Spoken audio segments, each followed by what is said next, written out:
الغريب إنك بتتعلم تعيش اللحظة أكتر في المواقف اللي ممكن تخسرك كل حاجة.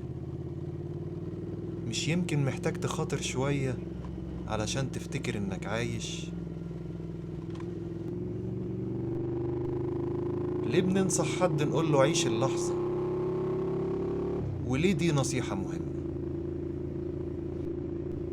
وليه لما بنشوف حد مبسوط بنقول ده عايش اللحظة أو خليه يعيش اللحظة؟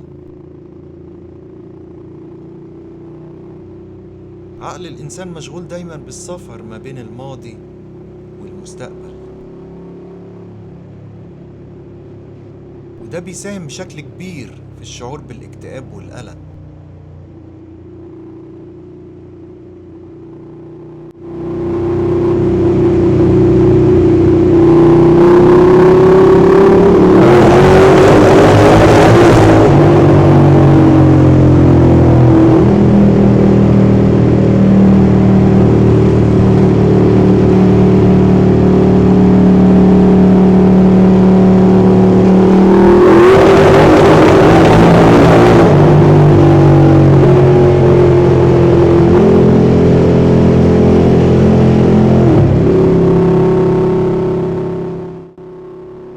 الممارسات التأملية هدفها الأساسي هو إنك تكون حاضر ومركز في اللحظة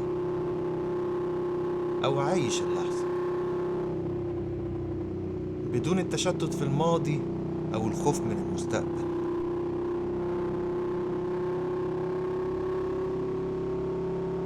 الممارسات دي بتخليك تحس إنك شديت فيشة دماغك.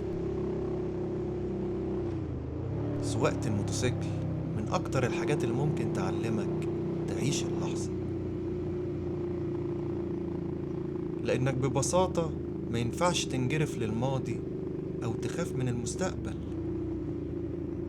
عشان مخك لو سافر منك لثانية وانت على عجلتين هيبقى خطر كبير.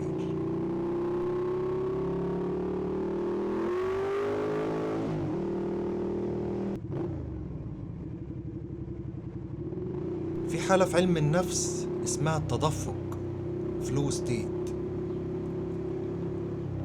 وهي حالة يكون فيها الشخص منغمس تماما في نشاط بيحس من خلاله بالتركيز والطاقة.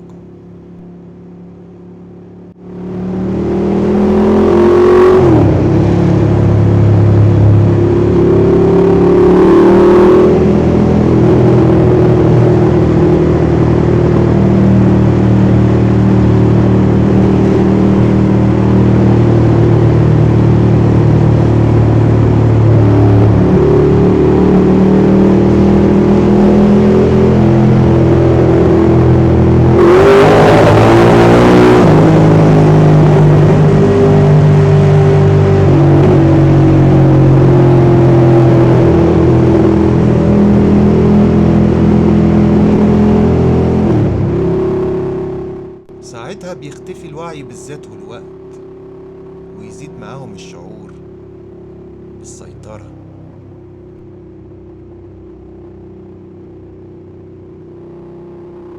سواقة عجلتين محتاجة حضور، محتاجة تركيز، محتاجة تعيش اللحظة.